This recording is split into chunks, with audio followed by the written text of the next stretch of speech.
Hey guys, welcome back to today's video. Today is Wednesday, March 24th, 2021, and today we're going to be talking about the 2021 Virginia gubernatorial election that will be taking place this November. Now, the election is on November 2nd, 2021, and we are going to see potentially a showdown of a centrist-type Democrat, and, would be comparable to Joe Biden, and then a Trump-like Republican, of course, would be comparable to Donald Trump. And looking at this 2021 governor's race, whoever is elected here cannot run for re-election. So Ralph Northam, who is the incumbent governor, if you watched my channel, I actually covered this exact race, except 4 years prior, 4 years ago, obviously, and we saw that Ralph Northam won that race, but he can't run for re-election. So there is no allowance for incumbent governors to run, but if they do end up leaving, of course, after they are leaving after their first term, they can run for elections again. So keep that in mind when we look at this candidate list on the Democratic side, because there's actually a former governor here that's running for office. But I want to talk about what we might see in Virginia and how it's reflective of the future of both political parties. FiveThirtyEight actually released an article about it, and I do agree to an extent. I do think that this is very much going to be the direction forward for the GOP, but I also think that there might be some surprises depending on who ends up the Republican nominee versus the Democratic Party nominee, and I think that it also does set back both parties in terms of the direction that they are aiming to go into. While the Republican Party has very much embraced President Trump, in order for them to win future elections, they simply can't do it. And for the Democratic Party, which has wanted to break away from this idea of being strictly a centrist party, once we see the nomination list and who's the front runner, you're probably going to expect just another year and another repeat of the same exact thing we've seen in Virginia over the past few years. So looking at the Virginia governor election here, I don't think there should be too many surprises that it's going to end up being a very similar race to what we saw happen in 2017. But before we get into this race, let's actually go to 2017 and see what happened in this race. So Ralph Northam defeated Ed Gillespie in this race, which was arguably the first display of a wave against Donald Trump. We had special elections that were moral victories for the Democratic Party. They didn't win a single district. They were closer than before. These were held around the April-June time period. But looking at the Virginia governor's race, this is when the Democratic Party came out in a full display of strong support across the state. This race was called very early on. We knew that Ralph Northam was going to be elected governor here. And looking at the election results, they were actually larger than Hillary Clinton back in 2016. And I think this is expected. Around this time period, Donald Trump was reaching the lowest approval rating of his entire presidency, nearly the highest disapproval rating, only defeated by his final day in office. And looking at the Virginia governor results, what we see here is that Ralph Northam didn't win by a little bit. He won by 8 points statewide. If you look down here, we can actually see the shift from 2016 that almost the entire state did have a shift to the left. Almost the entirety of Southern Virginia. And then, of course, the Nova region, the area around Washington, D.C., which is arguably defies all stereotypes. Looking at the state's area, Richmond, Virginia Beach, Loudoun County, Prince William, Fairfax area, we are looking at an entire region across this entire portion of the upper part of Virginia that borders parts of West Virginia and Washington, D.C. and Maryland that shifted to the left. And while you do see some red pockets, there are some red areas, the main takeaway here is that the entire state did ultimately shift to the left. And we saw a lot of that happen because of this anger towards Donald Trump, this newfound amount of support on the Democratic Party side. This is their first chance to show Donald Trump that there will be a formidable force against him in 2018 and 2020. And I'm sure you can guess what happened from there. Back in 2013, this was when Terry McAuliffe was the was the governor who won here. He was the incumbent leading up to 2017. He actually won. Not by a lot. He won by 2.5%. But keep in mind, Obama was around his lowest approval rating right around this time as well. And it was honestly, I would say, a miracle that the Democratic Party did hold on. And, looking at the state versus the way it voted in the presidential election in 2012, it voted for the Democrats by 6 in 2012. In 2008, it voted for them by 7. So this was a narrow down from both of Obama's elections, and it wasn't super solid. Looking at the margin here, McAuliffe didn't even get the simple majority. And looking at the 2009 margin, they weren't expecting to do too well, as the Republicans had just won here by 17 points. But the Democrats were able to win it, and then they were able to win it again in 2017. So that's a little bit of a history behind the governor's race here. But let's talk about some of these candidates and why, there are progressive options here. But first of all, they will likely split the vote. And then Terry McAuliffe, just as the former governor, has that name recognition and has that frontrunner status already. But let's go through the candidate list here. So we have Jennifer Carroll Foy, who is arguably, and Lee Carter, both of which who are arguably the more progressive members of this list. Jennifer Carroll Foy, a woman of color, someone that the state of Virginia has never had representing them on the governor level. Going down, we have Justin Fairfax and Terry McAuliffe, both of which who are either previous or incumbent officials. Justin Fairfax is the lieutenant governor of Virginia, elected back in 2017 as well. Terry McAuliffe, of course, as I just showed you, the former governor of Virginia. We have Jennifer McClellan, who is also argued as a more progressive type candidate and is a woman of color as well. So looking at the list here, the 5 candidates here, what we're going to see is that we might see what we saw happen in 2020, which is pretty much just this coalition of centrists versus progressives. And I think that's ultimately going to land Terry McAuliffe in a very good position, as we're already seeing. But what you can see here is that there are endorsements from some top names. You know, Lee Carter from Marianne Williamson, you might recognize her name because she ran for president and became a pretty outspoken Democratic candidate during her debate performances. And then for Jennifer Carroll Foy, we have Katie Porter, who is a recognizable name from California. Justin Fairfax is the incumbent lieutenant governor, but he's not getting too many endorsements. Terry McAuliffe gets Nancy Pelosi, a number of state delegates, a number of state senators, and actually gets more endorsements from people of color than Jennifer Carroll Foy and Jennifer McClellan. But looking at Terry McAuliffe here, he has a long list because he's known. He's establishment. He's centrist. He's electable. Where did we hear this argument made? 2020 with Joe Biden? 2016 with Hillary Clinton, and it works almost always in Virginia. And based off the polling data here, what do you notice? Only one person has ever been in double digits, and that is Justin Fairfax. But the rest of them are in single digits.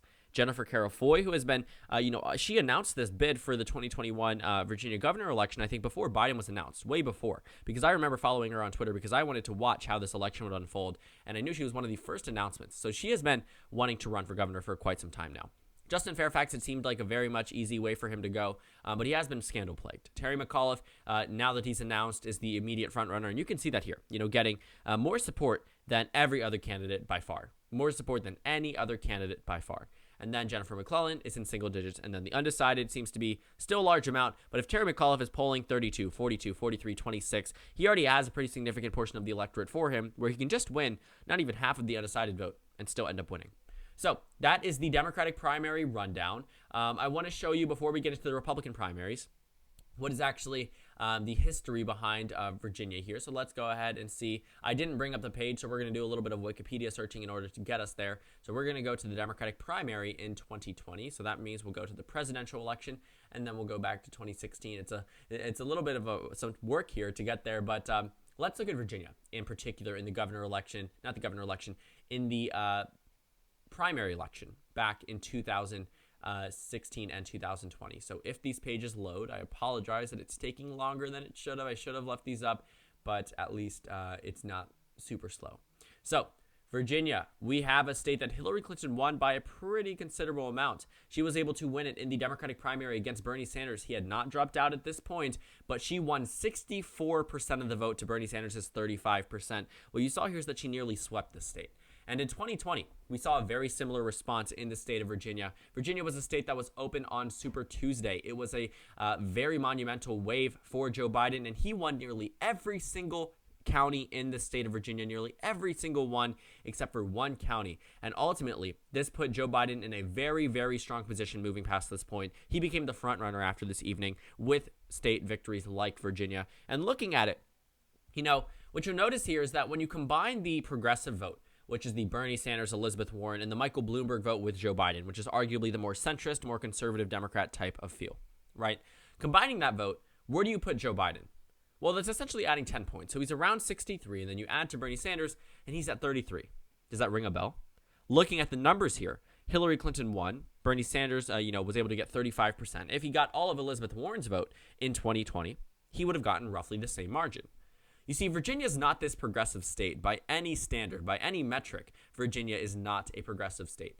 I don't think it really makes sense to characterize it as one because it really hasn't had a strong progressive history. So while I don't think it's a representation of, the progressive movement having future victories, I don't think that this ultimately means that they won't win in the future. But I think that it means that the progressive wing of the Democratic Party hasn't really made inroads in some of these states like Virginia, which are traditionally swing states that have moved over to being solid Democratic states where progressives don't exactly have too much luck. And, people would argue states like California and New York and, Illinois are states that should have large progressive populations because of the state's overwhelming Democratic margins, but it simply isn't. When Bernie Sanders won in 2020 in the state of California. He didn't win by a lot. He got 34% of the vote in the state. We can actually take a look. It may be green on the map, but he got 36% of the vote. Joe Biden still got 28%. Elizabeth Warren got 13%, and Michael Bloomberg got 12%. And while if you do combine the votes, Bernie Sanders and Elizabeth Warren combined would take ahead of Joe Biden if you won all of the Michael Bloomberg vote, you do have to point out this is not a deafening margin. This is not some super safe progressive state where progressives are going to have, solid victories in the future. The reality is the progressive support is so dispersed. The Democrats have taken advantage of this, and they've propped up candidates like Terry McAuliffe and like Joe Biden and have been able to do very well as a result and able to nominate them to the general election. And they've had strong performances. But it does tell the progressive wing of the Democratic Party that, some of these states aren't for you and that there will be this coalition of centrist support that will back certain candidates, which is exactly what we're seeing here with Terry McAuliffe. So your initial rating here from Virginia is that the direction of the Democratic Party, while maybe getting leftward, as we've seen with Joe Biden touting himself as the most progressive president in quite some time now, you also have to realize that the Democratic Party isn't exactly a progressive party. The establishment is not progressive, and they are going to be backing these candidates. That's exactly what they're doing right now. And we're seeing it happen live, and we're seeing it happen to a point where, we are going to potentially see future elections decided the same way. But the establishment has taken more of a role, not on the Democratic side, but on the Republican side. With Amanda Chase as the frontrunner in this race, the Republican Party of Virginia voted to go into a convention. And the reason why they're doing this, the reason why they are voting for a convention is because they believe that a primary, mainly, will allow Amanda Chase to win this race. Well, why is Amanda Chase so bad? Why is the Republican Party taking efforts here in order to prevent her from becoming the nominee? Well, she has touted herself as the Virginia's Republican Donald Trump. Looking at the rest of these candidates here, yes, they are Trump supporters. Some of them are election deniers. Amanda Chase, more than any. In fact, she even on her website, I'll show you in just a moment, she has a statement up where she doesn't even believe the Capitol insurrection was held by Trump supporters. But Kurt Cox here is the runner-up, at least for right now. He's not the immediate front-runner, but he is someone who has acknowledged Joe Biden's victory. He's the only one who has really publicly said that. And that's because, the Virginia Republican Party is very much a party of Trump. It's not a party of centrism. It's not a party of liberal Republicans like the ones in Vermont and New Hampshire and Maryland. No, or even Maryland's not really. But looking at, Kurt Cox here, he could be this more centrist, more electable Republican. But Amanda Chase seems to be making the news. She seems to be the one who's circulating around conservative voices, and she is Trump if there was no Donald Trump. She would be the Trump candidate. And like I had said, right here, she's saying, make Virginia great again, right? She is trying to become the next Donald Trump. She is trying to use this, and she is using it very strongly. She is doing a very good job at building this name for herself, and while that won't be an electable position, I'm telling you now, she won't win.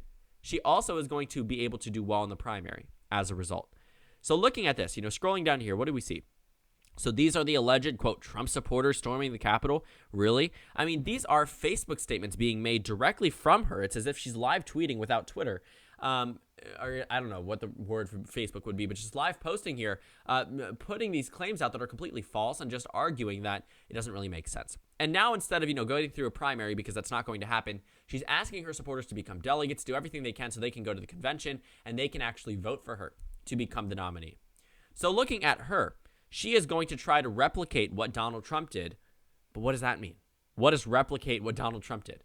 She can win the primary by replicating what he did. But guess what? When you move to the general, if you replicate what he does, you lose. And you lose big in the state of Virginia. I don't think I have to remind too many people what happened in Virginia, but it was a Democratic blowout practically compared to previous margins. Barack Obama had won it by 7 in a landslide election, by 4 in 2012, which was a larger margin than 2020. Larger than Hillary Clinton's margin, with the vice presidential nominee being from Virginia, who won his Senate race in 2018. This is 2016. I meant to go to the presidential result here. In 2018 by, 16 points. I thought I said 40 for a second. A 16-point margin.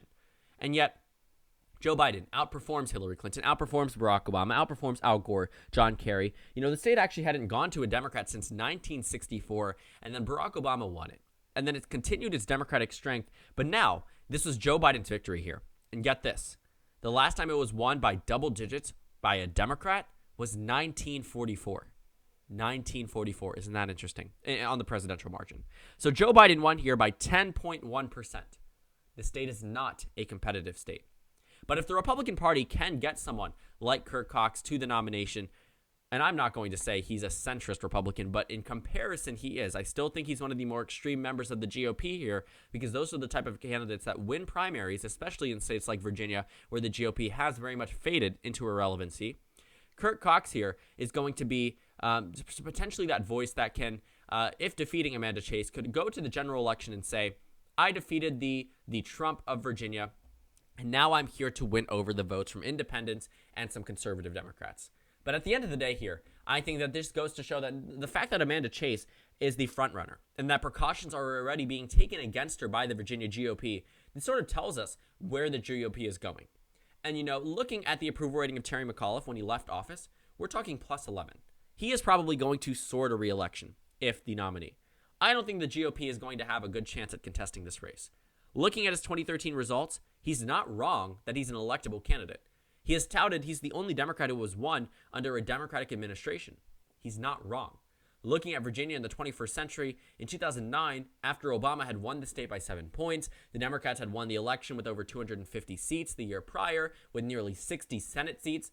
The Democrats lost the governorship by 17 points. And keep in mind, there was no incumbent running. That's not how it works. The Republicans just had a very, very big victory, and that was the telling sign of a potential wave year.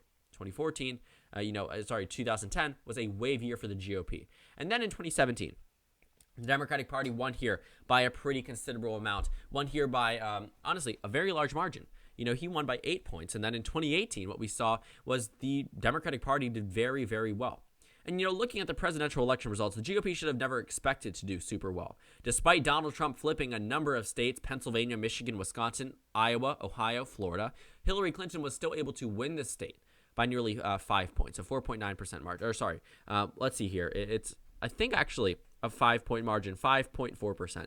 So she won by 5 points in this state. That's a pretty considerable amount considering that she was losing in other portions. But it's still a victory. So looking at Hillary Clinton here in 2016, she was able to win. In 2020, Joe Biden was able to win. In 2017, the Democrats were able to win. In 2013, the Democrats were able to win. In 2018, the Democrats won. In fact, looking at the House, they flipped some districts in the state of Virginia. I'm thankful I don't have to see those ads anymore, but there's a lot of money in these races. So let's go ahead and see. If you're wondering, why I get the ads, it's because I'm in the Prince George's County, Maryland, which is right over here in Maryland's 5th District. So the airways do get over here, but two flips, Abigail Spanberger and then Jennifer Wexton. Barbara Comstock got easily defeated there. But looking at the results in Virginia in 2018, 2020, 2016, there were no House pickups for the GOP in Virginia in 2020. 2017, 2013, all signs are pointing that the 2021 gubernatorial election here in Virginia will be pretty solid for the Democrats. I'm going to say confidently the Democratic Party will be the front runner party as of right now. But we could see a surprise. And if we do, the GOP will tout that as a potential red wave indicator for 2022. But honestly speaking, looking at the state's electoral history, it's going to be very, very hard for the GOP in order to win here. The declared list amongst the Democrats, I think all of them would win. The question is, how much do they want to win by? For the GOP, though, the question is, how much do they want to lose by? And I think that it's going to be interesting to say the least. I think that we could see a surprise at the convention. Amanda Chase, the GOP has been taking precautions, but she still could get that majority at the convention due to all of this other, or plurality, or get through the future rounds just by denying other candidates through the convention process. Just looking at the list here, there's going to be a lot of vote splitting. But Amanda Chase, who has already touted herself as the Virginia Donald Trump, is going to get that portion of the Republican Party that is full on for Donald Trump in the state of Virginia, 40, 45, 50% of the party that is more than likely going to throw all of their support towards Amanda Chase. And on the Democratic side, the unfortunate reality is here that, Justin Fairfax has scandals behind him and isn't exactly going to be the front runner as of right now. Lee Carter, Jennifer Carroll Foy, Jennifer McClellan, if one candidate could potentially oppose Terry McAuliffe here. But looking at the state's history, at least in 2016 and 2020, not only in the general election, but in the Democratic presidential primary, I don't think the Democrats are going to really see a progressive nominee. Terry McAuliffe is just going to be that status quo type candidate, but honestly, that sometimes works in Virginia, and it has worked for the past decade now. So we will see what happens. We will see who is the Democratic nominee. We're going to start to see some names start to withdraw and some endorsements, some top endorsements. The Republican convention will be in May, and the Democratic primary will be held in June. So we will see what happens. We don't know if it's going to be held completely vote by mail. I'm not entirely sure about how this process is going to go down, but we are starting back up our election process, and I will be closely watching this governor's race because it is something that will be either an indicator of what happens in 2022 or a noting sign that the Republican Party's ability to win in certain states has fizzled out as a result of Donald Trump. So thank you guys so much for watching this video. Make sure to comment down suggestions below. Subscribe on the left if you haven't already, and check out the Instagram and Twitter. At the bottom left of the screen, there's also a Discord server for you to go ahead and join. On the screen, there's a video you can watch, and then a playlist for my 2020 post-election analysis videos. Again, thank you guys so much for watching, and I will see you all later today.